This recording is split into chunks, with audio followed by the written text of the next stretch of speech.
الحمد لله رب العالمين لك الحمد حتى ترضى ولك الحمد إذا رضيت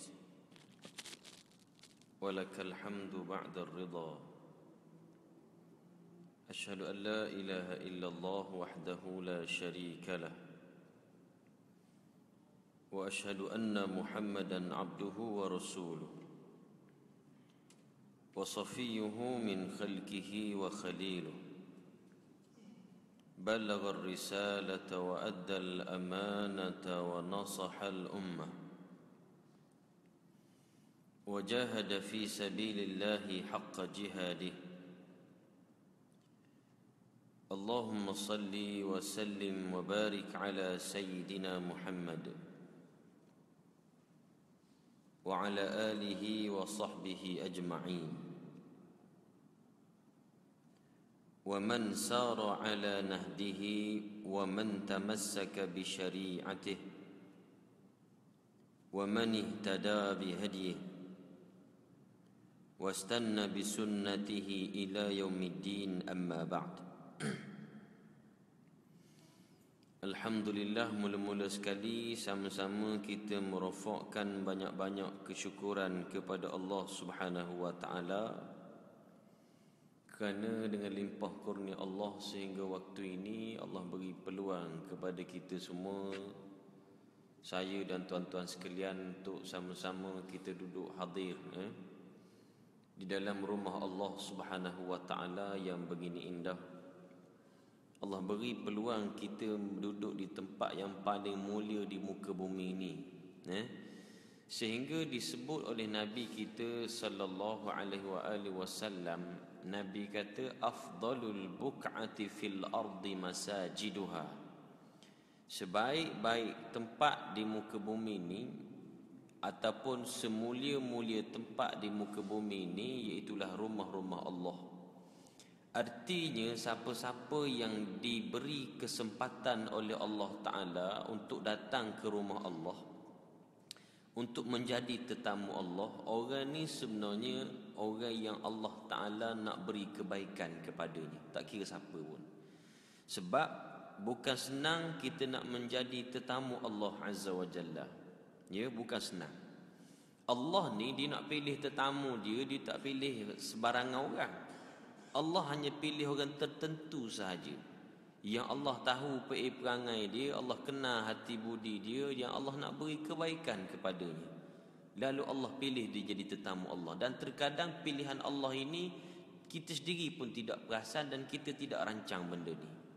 Setengah orang dia tak rancang daripada awal, daripada pagi ke tengah hari ni aku nak mari masjid dengan majlis ilmu jadi tetamu Allah. Orang tak rancang benda ni. Tapi kerana kekuasaan Allah, Allah nak tentukan kita dapat satu kebaikan, lalu Allah detikkan hati kita mari ke rumah Allah. Sama ada bila kita dengar azan tadi kita rasa terdetik nak datang ke rumah Allah Subhanahu wa taala, ataupun memang kita secara tidak langsung kita datang. Ada orang mari nak singgah, nak kecing nak berak je sekejap. Nah ni tiba-tiba dengar ada kuliah, berhenti dengar lah. Maka Allah Azza wa Jalla beri kita peluang ini supaya masing-masing orang ni dia faham bila mana kita berada di rumah Allah Subhanahu wa taala, ada tanggungjawab yang Allah Taala nak suruh kita buat, iaitulah bertemu dengan Allah Azza wa Jalla secara langsung melalui sembahyang berjemaah. Dan Allah nak beri pahala yang sangat besar bila kita duduk dalam majlis ilmu yang seumpama ini. Bukan senang. Sebab itu bila Allah Ta'ala beri peluang ini, Allah beri kesempatan ini, bersyukurlah pada Allah Subhanahu wa Ta'ala. Betapa ramai orang yang Allah Ta'ala tak beri kesempatan ini. Saya nak sebut tuan-tuan sekalian, mana-mana orang yang atas dunia ni dia dah tak mampu nak jadi tetamu Allah, lalu bagaimana dia nak menjadi tetamu Allah waktu di akhirat nanti? Waktu di akhirat nanti ni tuan-tuan sekalian, Allah sikit tak pandang lagi muka dia, Allah tak pandang lagi wajah dia. Allah benci tengok muka orang ni. Sebab apa? Atas dunia pun kamu dah tak mampu nak menjadi tetamu Allah kerana sibuk dengan urusan kerja dunia kamu. Lalu bagaimana kamu nak menjadi tetamu aku pada hari kiamat hari ni? Allah ignorekan kita, Allah lupakan kita. Inilah yang disebut oleh Allah Subhanahu wa taala dalam Al-Quran, "Wa man a'rada an dzikri fa inna lahu ma'isyatan dhanka wa nahsyuruhu yaumal qiyamati a'ma. Qala rabbi lima hasyartani a'ma wa qad kuntu basira. Qala kadzalika atatka ayatuna fanasitaha wa kadzalika al-yawma tunsa." Allah sebut, barang siapa ataupun mana-mana orang yang atas dunia dulu, dia selalu berpaling daripada mengingati Allah, mana atas dunia dulu lupa kepada Allah, fa inna lahu ma'isyatan dhanka. Jadi kehidupan di dunia ini Allah jadikan sempit baginya kehidupan di dunia dia. Makna orang selalu lupa kepada Allah, siapa-siapa yang berpaling daripada mengingati Allah, Allah sempitkan kehidupan dia. Kadang-kadang orang azan 5 waktu sehari semalam. Kita dengar azan, setengah orang bila dia dengar azan, dia buat je, dia tak tahu ini sebenarnya seruan daripada Allah. Azan itu atas sekalian, bila kita dengar azan itu berkumandang, sebenarnya itu adalah seruan ataupun panggilan daripada Allah Subhanahu wa taala. Nak panggil mana-mana orang yang mendakwa diri dia beriman kepada Allah, tolong reti bahasa, datang ke masjid, bertemu dengan Allah Subhanahu wa taala. Tapi setengah orang dilupakan Allah kerana asyik dengan pekerjaan dia, kerana asyik dengan urusan keduniaannya, disanggup melupakan Allah Subhanahu wa taala. Tahu kita cari makan, cari duit dan sebagainya, kita kena ingat yang memberikan kepada kita rezeki setiap hari, setiap ketika, setiap bulan, yang beri rezeki itu Allah. Pemegang rezeki kita itu Allah, bukan bos kita. Kan? Bukan majikan kita yang pegang rezeki, Allah yang beri rezeki pada kita. Lalu kenapa bila sampai seruan orang yang beri rezeki pada kita, kita tak pergi kepada dia? Orang ni termasuk dalam kalangan mereka yang lupa kepada Allah Subhanahu wa taala. Kalau hak jenis kerja kedai makan orang azan, tak layan, teruskan. Ada satu tempat ni bagus tuan-tuan sekalian. Dia dah setting dah, kalau ada 5 waktu sehari semalam, kan? Bila mana orang azan, dia buka satu restoran. Bila orang azan, automatik kedai dia tutup sekejap. Tutup sekejap. Dia kata minta maaf, beri laluan pada pihak kami nak semayang. Diorang punya staff pergi semayang berjemaah. Hak mana tetamu, hak mana customer dia, pelanggan-pelanggan dia nak tunggu, nak balik-balik ikut mana mung. Kerana dia mendahulukan Allah Subhanahu wa taala dalam segala urusan dia. Dan kedai ni masya-Allah laku. Penuh orang tunggu, orang tak tunggu. Kena molek customer juga turut pergi semayang. Ini barakah di sisi Allah Subhanahu wa taala. Sebab itu orang yang selalu lupa pada Allah, orang ni Tuhan kata apa dia? Fa inna lahu ma'isyatan dhanka.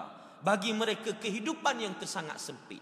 Apa makna sempit? Ni dalam hati ni Allah Taala tak beri ketenangan kepadanya. Rasa serabut memanjang. Masalah 24 jam tak pernah nak selesai. Kadang-kadang selesai satu masalah, dia datang lagi problem-problem yang lain.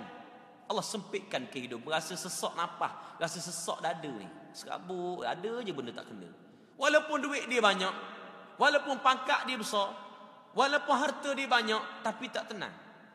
Menunjukkan bahawa harta kekayaan, harta benda yang kita cari, duit, pangkat, jawatan, tidak sekali-kali memberi kebahagiaan dan ketenangan kepada kita.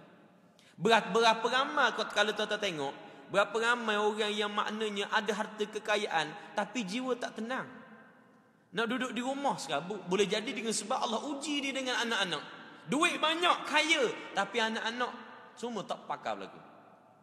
Kalau ada 5 orang anak, 5 Allah uji, tak jadi berlaku. Hak nombor 1 dengan problem dia, hak nombor 2 dengan ambil dadah dan sebagainya. Kita mak ayah serabut walaupun duit banyak. Betul ke tidak? So tuan-tuan sekalian, terkadang Allah uji dengan benda ini. Kenapa dia? Allah beri ketidaksenangan dalam hati ini, bukan kerana salah anak-anak, tapi kerana kita lupa pada Allah. Sibuk cari dunia sangat, keluar pagi balik petang, sehingga tidak ada waktu untuk peruntukkan untuk agama Allah Subhanahu wa taala. Nak mari sekejap semaya berjemaah pun rasa malas. Nak baca Quran barang satu muka sehari pun rasa payah. Ya. Nak mari nak puasa Isnin Khamis pun rasa berat. Ya, nak duduk dalam majlis ilmu sekejap je tak sampai setengah jam pun rasa payah.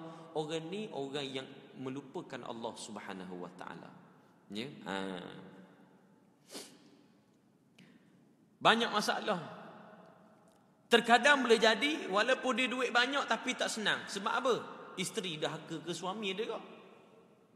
Sebab orang perempuan ni tahu, sebab orang perempuan ni Allah Ta'ala beri pada dia mulut dia banyak. Pop-pop bising bangun juga. Mulut. Syekh serabut tak kalau isteri tu jenis blebel, kuat blebel? Serabut tak? Serabut. Orang perempuan ni Tuhan buat memang mulutnya blebel. Kalau ada setengah perempuan ni tuan-tuan, kalau jenis suka beleter, tengah tidur blebel lagi. Pop-pop bengong kata. Tapi bukan semualah. Saya dapat maklumat sebelum datang tadi, muslimat yang ada di masjid ni semua bagus-bagus mereka. Tak ada perangai. Kena cover tuan-tuan, lama mapuh aku dak balik tengah hari ni. Lelah. Bismillah. Serabut. Isteri lawan cakap kita tak tenang.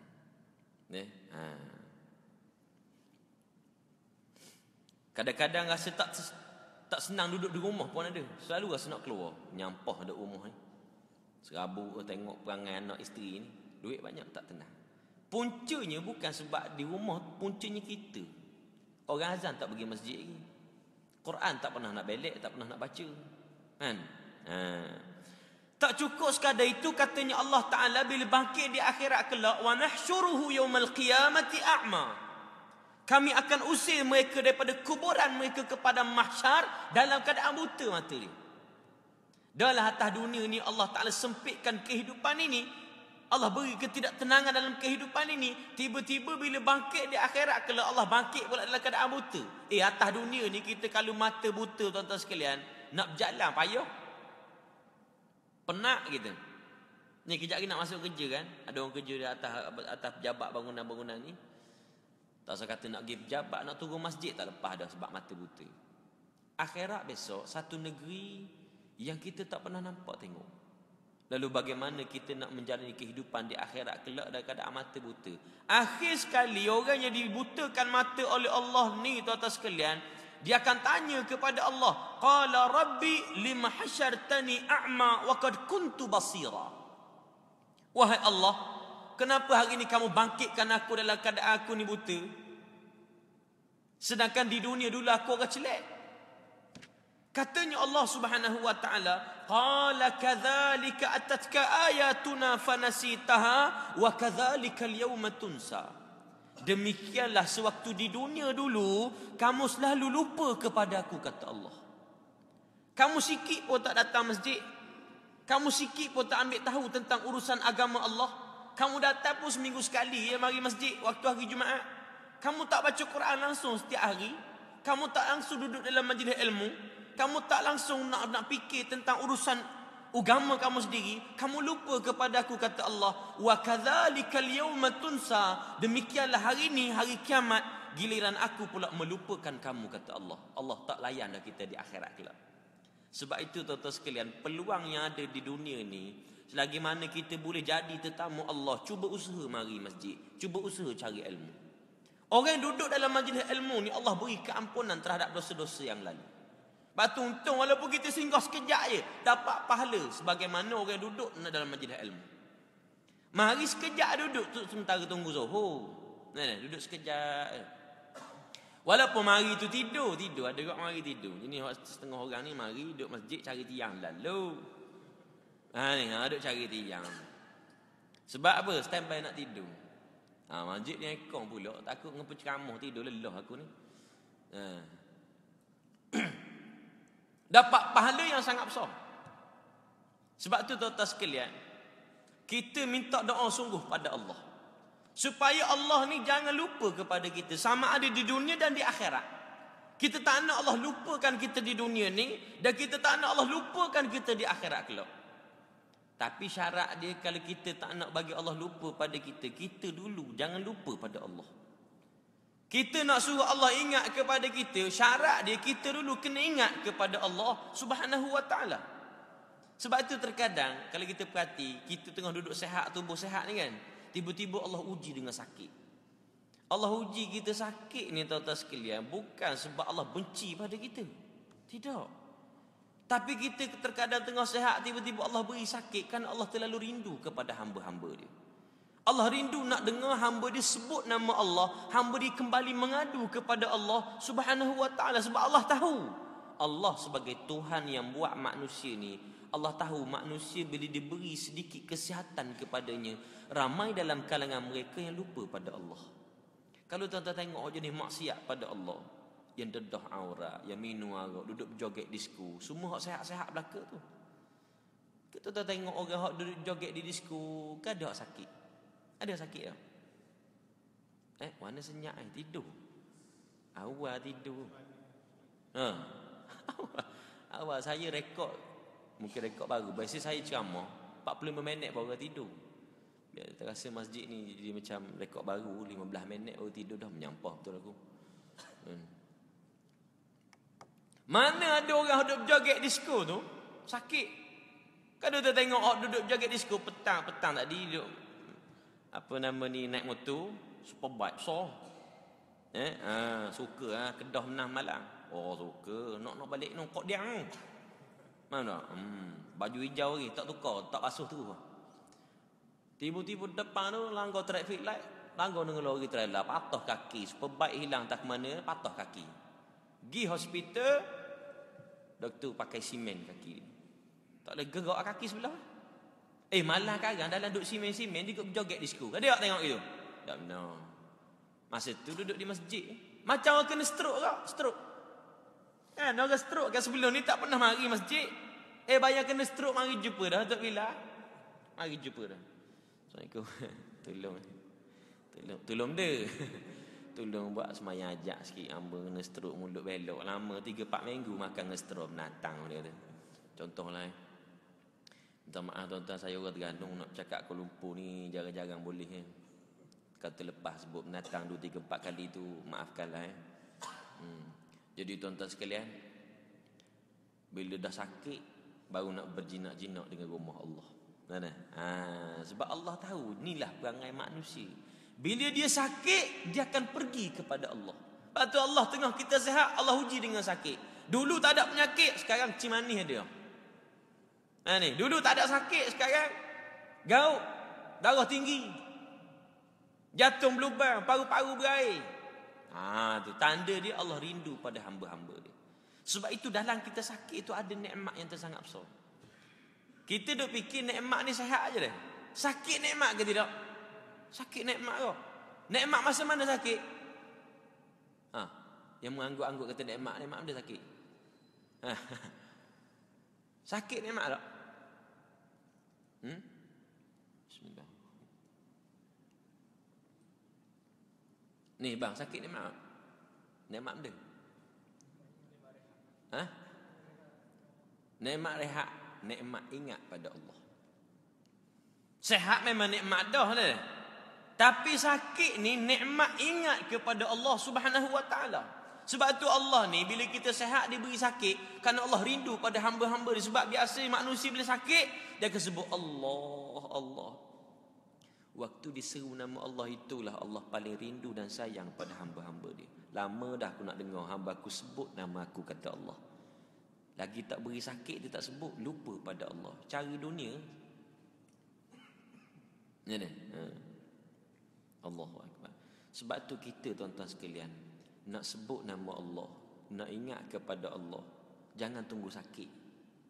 Tengah sehat macam ni lah, tolong perbanyakkan sebut seru nama Allah. Allah ni dia cukup suka, cukup sayang dan cinta kasih kepada mana-mana hamba-hamba dia yang selalu sebut nama Allah pada setiap detik kehidupan dia. Allah, Allah, Allah. Orang yang menjadikan setiap sisi kehidupannya itu adanya Allah. Tengah sehat macam ni, perbanyakkan sebut nama Allah. Kadang-kadang kita duduk sorang-sorang, sementara tunggu nak masuk waktu semayang ataupun lepas semayang duduk sorang, sebut nama Allah. Allah, Allah, Allah.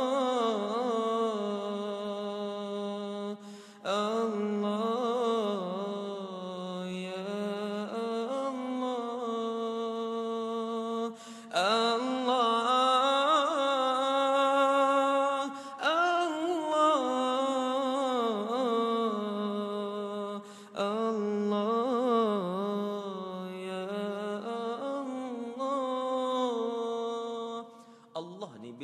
dengar hamba-hamba diseru nama dia, Allah campakkan ketenangan duduk bertapak dalam hati ni. Ni ubat penenang. Sebab tu kita kalau kita serabut, kita stres dengan kerja kita, dalam hati rasa tak tenang, jangan cari ubat lain. Tak usah cakap banyak. Saya nak pesan ke tuan-tuan sekalian, bila kita stres, sama ada stres dengan kerja kita, dengan keluarga kita, problem-problem yang ada, tak usah cakap banyak. Pergi ambil air semayang 2 rakaat. Sebab hanya dengan semayang saja kita akan dapat ingat kepada Allah Subhanahu wa taala. Kan Allah sebut dalam Al-Quran, aqimis salata li zikri. Tunaikanlah olehmu akan sembahyang supaya kamu ingat kepada Allah Subhanahu wa taala. Sebab setengah orang bila dia serabut, dia nak tenang, dia ambil ubat penenang. Ubat penenang ni bukannya nak suruh bagi kita tenang, makin serabut ada. Ubat penenang terbaik waktu mana kita ingat kepada Allah Subhanahu wa taala. Sebab tu bila kita serabut, tak tenang, datang masjid. Mari masjid. Ubat duduk situ. Ubat dia duduk situ. Nah. Sebab tu Imam Al-Ghazali rahimahullah taala dia pesan, dia tak tenang ni tuan-tuan sekalian, sebab hati kita kotor dalam ni. Banyaknya dosa kita buat sebelum daripada ni yang kadang-kadang kita terlepas pandang. Nak baiki hati ni, Imam Ghazali sebut, carilah hati kita ni pada 3 tempat. Yang pertama waktu tengah semayang. Ni sebut dah semayang tadi kan, serabut ambil semayang. Semayang ni ubat yang terbaik. Sebab bila kita semayang tu kita ingat kepada Allah. Isunya setengah orang, ada orang dia semayang tapi tak tenang. Ada tak gitu? Ada. Orang kata, ustaz, saya semayang dah. Tak pernah tinggal semayang, tapi tak tenang, maksiat semacam pada Allah. Rasa-rasa tak gemar lagi buat benda baik. Ni selalu rasa nak buat benda jahat. Kalau dengar lagu, dengar Quran tu rasa nak dengar lagu lagi. Kalau tengok cerita-cerita Islamik tu dengan Gegar Baganza, rasa nak ayat Gegar Baganza lagi, contoh-contohlah. Rasa macam makna semayang ni tidak beri apa-apa kesan pada dia. Jawabnya boleh jadi semayang kita ni rosak disebabkan beberapa perkara. Banyak lah. Yang pertama, semayang dalam keadaan tidak khusyuk pada Allah. Semayang dalam keadaan tergesa-gesa. Tu semayang rosak bagi tu. Sedangkan Allah Ta'ala sebut, inna salata tanha anil fahsya'i wal munkar. Sesungguhnya semayang ini dia boleh mencegah kita daripada buat perkara keji dan mungkar. Ada setengah orang semayang pun buat jahat lagi. Dalam semayang cakap bohong. Dalam semayang curi. Dalam semayang pun mengumpat. Dalam semayang pun ambil rasuah. Sebab apa dia? Semayang tersebut rosak. Tidak diterima oleh Allah Subhanahu wa taala. Sebab tu saya nak sebut, kita kalau nak semayang, tolong jangan semayang sekadar nak menghabiskan semayang. Dengar molek tu. Sebab ramai orang yang semayang hanya sekadar nak menghabiskan semayang. Dia semayang laju. Bismillahirrahmanirrahim. Alhamdulillah Rabbil Alamin. Ar-Rahmanirrahim. Maliki Yawmiddin. Baca gitu. Itu tak khusyuk lah. Kita ni tuan-tuan, bila kita semayang, kita kena faham. Bila kita duduk menghadap kiblat, di hadapan kita ialah Allah. Di depan kita ni ada satu kuasa yang sangat besar, Allah Subhanahu wa taala. Lalu bagaimana kita nak semayang dalam keadaan tergesa-gesa? Sekurang-kurangnya kita Fatihah tu kena baca biar bagi mantap betul. Supaya di sana Allah Ta'ala wujudkan ketenangan, Allah beri kekhusyukan pada kita. Sebab tu kita dianjurkan supaya mari semayang berjemaah. Sebab bila semayang jemaah, Allah Ta'ala akan tolong kita dari sudut kekhusyukan itu. Sebab bila semayang jemaah, kita akan diperdengarkan dengan imam oleh bacaan-bacaan Al-Quranul Karim. Kalau semayang seorang, syaitan ni tuan-tuan, dia suka kacau orang semayang seorang. Kalau ada orang semayang jemaah, ada orang semayang seorang, syaitan dia lebih suka pilih orang yang semayang seorang untuk dikacau. Sebab tu bila kita semayang, kita jangan tergesa, kita nak fokus kepada Allah Subhanahu wa taala. Kalau dalam semayang pun kita gagal ingat kepada Allah, lalu bagaimana mungkin kita ingat kepada Allah luar daripada semayang? Dalam semayang pun fikir dunia, di tengah semayang fikir dunia lagi. Ada kalau jenis meniaga duk kira untung dalam semayang. Duk kira untung, tak ada untung banyak gong, kira RM3, RM1, RM2, RM4, mampu dah kita. Duk main gitu. Kalau dalam semayang pun kita gagal ingat pada Allah, luar semayang lagi, itu yang kalau meniaga nipu. Kalau bekerja tak amanah, terlibat dengan rasuah, ambil riba, kerana tidak ada Allah waktu pekerjaannya. Macam mana kita nak ada Allah dalam pekerjaan kita kalau dalam semayang pun kita lupa pada Allah? Ha ni menunjukkan bahawa sembahyang ni satu benda sangat penting. Mana? Sebab tu biar khusyuk tu. Ni tu imam baca panjang sikitnya, berabainya kutuk hati dalam Natal ni panjang sungguh baca malam ni. Jangan. Dia tuan-tuan sekalian, kita bila dengar imam baca Quran, dengar. Bila Quran masuk dalam hati, hak tu dapat khusyuk. Nah ni, situ dapat khusyuk. Tapi imam tak boleh baca panjang sangat. Dia sebab setengah dia kena faham, dia nak jadi imam ni dia kena faham, orang panggil satu pengetahuan fiqh imam. Nak jadi imam dia kena faham. Dia tak boleh syok sendiri, dia kena tengok keadaan makmum dia. Kalau makmum ni ada hak tua-tua, tak boleh baca panjang lah. Sebab orang tua kita maklum, dia tak mampu nak berdiri lama, dia menghalang kekhusyukan orang. Tambah-tambah kita di suasana di Malaysia ni lain macam. Kalau di Mekah tak apa nak baca satu juzuk, dua juzuk ni dak. Mentang-mentang baru keluar mak tahfiz kemarin, kira hari ni rakaat pertama habis surah An-Nisa, apa kerah gitu. Tak boleh nak buat. Kadang ada hak tua-tua tu memang jam tu. Betul lah pak cik tu seorang baru keluar hospital kemarin. Doktor kata tengok pada penyakit pak cik ni dah seminggu dua lagi tak ada ni. Dengar nak mati tu mari masjid lalu sembahyang jemaah. Mari malam pertama tu imam dibaca rakaat pertama surah Al-Kahfi. Tak ada rokok, mampu dah kawan tu. Siang dia ada apa. Dah tu bila sebab terkadang kalau kita baca panjang-panjang orang tak mampu nak khusyuk. Orang akan lari ke lain. Ni. Baca pendek sangat pun tak boleh juga. Dia sedang-sedang okey. Sebab sembahyang ni kita nak khusyuk, tak nak ada gangguan. So kalau panjang sangat orang akan bilang apa? Bilang kipas, dia tengok bilang lampu, buat panjang sangat. Kalau baca pendek orang tak sempat nak menghayati maknanya, betul ke tidak? Ada satu tempat di Terengganu ni saya nak cerita sikit. Ni rekod live mana ni? Aku nak cerita pun takut. Facebook je. Cerita sikit boleh tak? Tapi janji cerita sini habis sini. Speaker pasang luar. Dalam ni. Ada satu tempat di Terengganu ni. Tak disebutlah masjid mana-mana. Masjid ni dia cukup famous bila mari bulan puasa. Saya minum air kejap tuan-tuan tak apa dengar je ngantuk tidur.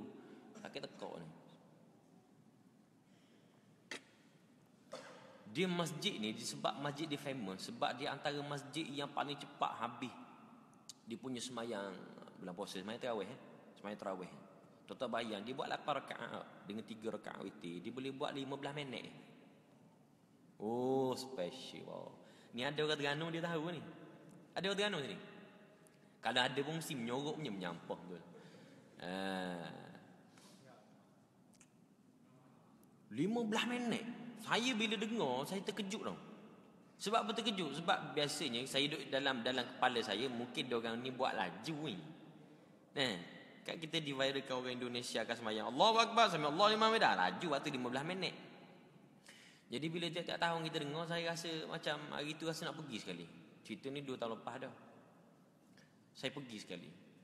Orang pesan ke saya, Ustaz, kalau Ustaz nak pergi masjid ni ramai orang ni. Kalau Ustaz nak pergi, Ustaz pergi awal. Kalau tidak, semayang dalam kolah jawab dia belakang. Allah kita. Saya pun lepas buka puasa tu saya pergi. Saya pergi terus, dapat duduk tengah. Ramah lah orang. Anak-anak muda ramah. Orang tua ni tak boleh dah. Ni. Orang tua ada kok tapi duduk belakang-belakang. Orang depan anak muda belakang. Allah hebat tuan-tuan. Saya dapat duduk tengah. Mungkin sebab saya pun muda juga. Kita pun duduk tengah. Saya kata sebab apa 15 minit cepat. Sini buat sembahyang tarawih tak masjid ni? Berapa rakaat? 8, 20 ke 100? 8. Sejam ada? Sejam. Dok 15 minit ni. Rupa-rupanya waktu dia masa baca sembahyang tu, rakaat pertama masa baca Fatihah dia baca Alhamdulillahi Rabbil Alamin Ar-Rahmanir Rahim Maliki yaumiddin. Iyyaka na'budu wa iyyaka nasta'in. Lembut dia baca. Saya kata, oi, syok masjid ni, patut ramai orang kan. Masa okeylah, saya kata sebab apa orang komen kalau macam ni imam dia baca, okeylah. Masa baca surah tu, dia baca surah Al-Baqarah. Oh, hebat. Dia je Bismillahirrahmanirrahim. Alif Lam Mim. Allahu Akbar. Saya kata dalam hati, patutlah 15 minit aku nak terajar rasa tak iman. Laju gila. Patutlah, memang dari sudut hukumnya tak apa. Sebab baca surah ni benda yang sunat tapi jahat lah. Alif Lam Mim gitu tengok. Kawan tu, pokcik sebelah tu tak sempat nak. Dia, hak tu pakai inhaler gitu. Pada duduk gitu. Sesok nafas. Saya kata, boleh tahan juga dia ni. Tak imam, saya ingat lagi muka dia. Bodoh gitu muka dia. Oh, sakit hati. Lepas mayang tu tuan-tuan, habis orang kalut ni, hak tak sempat baca Fatihah, kira pakai dok aja terus. 15 minit. Saya kata kalau saya buat 10 minit boleh aku buat gini. Ya, jemaah sebelah tu peluh noh. Saya tanya dia, memang selalu sini macam ni lepas mayang? Memang selalu macam ni, Alif Lam Mim pakai rokok tu ke apa? Dia kenal saya, dia kata, Ustaz datang sini malam ni. Ustaz beruntung datang malam ni. Dia kata, hari lain nun saja Ustaz. Nun apa kan bodoh. Tak ada apa dah menyampah gila. Patutlah cepat. Jadi molek tak baca gitu? Molek tak? Tak molek. Lepas tu saya kata, nak baca panjang pun jadi kacau, baca pendek sangat pun jadi kacau juga. Jadi yang terbaik kita baca sedang. Sebab kita sembahyang nak khusyuk. Nak khusyuk kan? So jangan ada apa-apa gangguan. Bila cepat kita rushing, bila lambat kita lara, duk bilang tiang, duk tengok cicak berlari macam-macam. Saya pernah kena sekali ni, telefon pun kena tu juga. Saya dulu kan, saya kalau saya di imam, biasa saya akan pesan, saya kata betulkan saf, rapatkan saf, matikan telefon. Sebab pernah kena ke saya, ada satu tempat saya pergi, ada sebut mana-mana, bila kita kata matikan telefon, semua pakat matikan telefon ataupun silent kan. Mari seorang hamba Allah ni tubuh bapak so, main besi kot boleh jadi kan. Duk mari dengan pakai pomeknya begitu gini. Oh, duk mari semayang, orang lain matikan telefon, dia buat dek pun dia. Dia buat dek je. Handset Cina je, tak depan. Ni. Dengan earphone-nya, earphone lagi tak depan. Earphone tu mungkin dia smule kot, tengah-tengah duk naik motor sika apa. Lepas tu tuan-tuan sekalian, dia tak matikan telefon. Saya kata, saya tengok. Dia duduk depan pula tu. Saya duduk situ. Dia duduk belah belakang, belah kiri. Duduk sini lebih kurang. Saya ingat lagi muka dia. Begitu. Lepas kita semayang, baca macam Alhamdulillahi Rabbil Alamin. Rakaat pertama okey. Bila mari rakaat kedua, bunyi telefon dia. Baru Maliki Yaumiddin. Maliki Yaumiddin. Bunyi telefon dia. Kuat. Handset Cina tu tak faham. Handset Cina, speaker dia kuat pada speaker masjid ni lagi. Kuat bunyi ringtone. Jadi terganggu. Saya nak, memang terganggu. Kita nak teruskan bacaan jadi bunyi kuat. Mana ni? Allahu Akbar. Sebab tu saya pesan, ni telefon ni paling banyak ganggu kita. Masuk WhatsApp ke, tolong silentkan sekejap. Bising. Kalau bunyi kuat masa tu pula, ringtone dia, kalau tak silap saya, lagu apa tu? Allah yang melepaskan. Malah aku takut orang lain tak boleh cari makan ni dia kalau buat ni. Jadi kita pun bising. Saya start kira macam layan dulu lagu tu sampai habis. Lepas tu baru kita sambung balik. Tak kacau. Jadi ni tolong. Lepas ni tolong silentkan. Lepas tu buka balik buka balik. Sebab ganggu. Bila semayang tu tak khusyuk, dia akan memberi kesan kepada seluruh kehidupan kita. Nampak ringkas je tadi tak? Nampak main-mainnya. Nampak macam bunyi telefon ni tak ada apa, nampak macam baca laju, baca panjang tak ada apa. Tapi bila kita semayang tak khusyuk, kacau habis belaka. Semayang ni kacau habis belaka. Habis hidup kita jadi tidak amanah, hidup jadi tidak tenang, hidup rasa nak menipu orang, hidup rasa nak makan haram sebab punca semayang. Ni duduk situ pun. Atau kena jaga bab semayang tuan-tuan. Kok mana-mana sibuk sekali pun kita, tolong semayang. Ada orang bila waktu senang dia semayang, susah sikit tak semayang dah. Ni contoh, ada setengah orang nak balik maghrib. Balik maghrib ni biasa jalan jam di Angkasa Puri, belah-belah pantai dalam ni jam. Balik maghrib nak boleh sampai ke rumah tu biasa lepas isyak. So maghrib nak semayang kat mana? Setengah orang ramai yang tak semayang. Pakai tak semayang dah. Apa salahnya kalau berhenti sekejap semayang tepi jalan? Semayang tepi highway. Dah ada wuduk, dah ada air botol, ambil wuduk, semayang sekejap. Oh, kalau ada orang gitu tengok, cakap keli, viral lalu. Betul tak? Cakap keli, kata lapia 3 rasa ikut ada viral lalu. Tak boleh tengok benda pelik sikit kita ni. Sedangkan itu semata-mata nak mematuhi perintah Allah. Tapi ramai tak semayang. Macam kepuang kau, orang kepuang, dia kalau tak ada kain telekung tak semayang. Ada telekung baru semayang. Bukan wajib pun pakai kain telekung. Yang wajib menutup aurat. Pakai nak pakai apa pun. Dah kalau kita pakai yang sedia ada tu dah menutup aurat, pakai yang pejabat pun dikira sah semayang. Letih dah lewat aku nak masuk kerja pula. Cukup dah. Boleh dah. Saya tu kalau heret lagi biasa di Bali terpang dah habis lagi. Jadi semula pula tu. InsyaAllah kita sambung pada masa yang akan datang pada Isnin keempat. Ni hari ni, bulan ni macam pengenalan lah. Dulu tengok tuan-tuan ni kenal. Jadi kita jumpa bulan depan Isnin keempat. InsyaAllah kita akan buat kuliah berkitab. InsyaAllah kita akan maklum balik kitab apa-apa. Jadi tuan-tuan sekalian, mana-mana yang buka lapangan boleh datang InsyaAllah. Kita dengar sikit sebanyak majlis ilmu ni, mudah-mudahan Allah beri keberkatan bagi kita. Akhir sekali tuan-tuan, saya nak omong sikit ni, 3 minit boleh? Boleh dah? Gaduh mana orang yang kerja kau. Baik. Ni, apa nama ni, saya mana-mana tempat kita pergi pun, biasa saya akan buat collection sikit sumbangan dana untuk kita punya tahfiz di Ampang ni dan di Kampung Cerah Baru.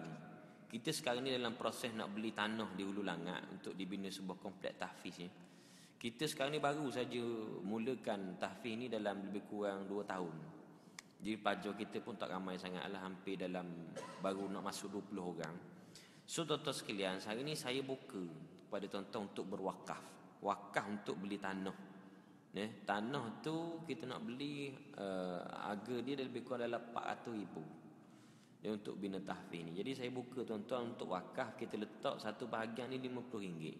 Wakaf ni untung tuan-tuan sekalian. Kalau tuan-tuan berwakaf, niat wakaf, kita tak mati lagi pun dapat pahala besar dah. Mati esok dia tetap kekal pahala tersebut sehingga ke hari kiamat. Boleh niat untuk kita, niat untuk anak beranak kita, mak ayah, waris-waris kita yang telah meninggal dunia, buat kebajikan atas nama dia orang. Saya letak harga sebahagian ni RM50. Sebut wakaf ni tuan-tuan niat je dalam hati ya. Niat dalam hati, ataupun nak bagi lebih daripada 50 pun tak apa. Ni untuk jariah kita lah. Dan juga wakaf untuk tujuan penyelenggaraan ma'had kita lah, untuk budak-budak tahfiz. Untuk pengetahuan tuan-tuan, pelajar-pelajar kita ni memang kita buat pengajian percuma. Makna 100% kita support belaka. Start makan minum, pengajian hafal Quran, dan kita tempatkan seorang syekh daripada Yaman untuk dia hafal Quran secara bersanad. Jadi siapa-siapa nak buat saham akhirat ni, nak bantu, boleh daripada kita lah, kita cari duit dan sebagainya, biar ada saham kita untuk agama Allah Subhanahu wa taala. Jadi siapa-siapa nak boleh lepas ni ada sejadah. Nanti dia banyak sejadah. Tak, saya nak jadah tu imam besar sikit. Jadi boleh letak di belakang insya-Allah. Lepas ni wallahu alam. A'udzubillahi minasyaitonir rajim. Bismillahirrahmanirrahim. Alhamdulillah rabbil alamin. Wassalatu wassalamu ala Rasulillah wa ala alihi wa sahbihi ajma'in. Allahumma zidna ilma warzuqna fahma. Rabbana atina fid dunya hasanah wa fil akhirati hasanah wa qina adzaban nar. وصلى الله وسلم على محمد وعلى آله وصحبه وسلم الحمد لله رب العالمين السلام عليكم ورحمة الله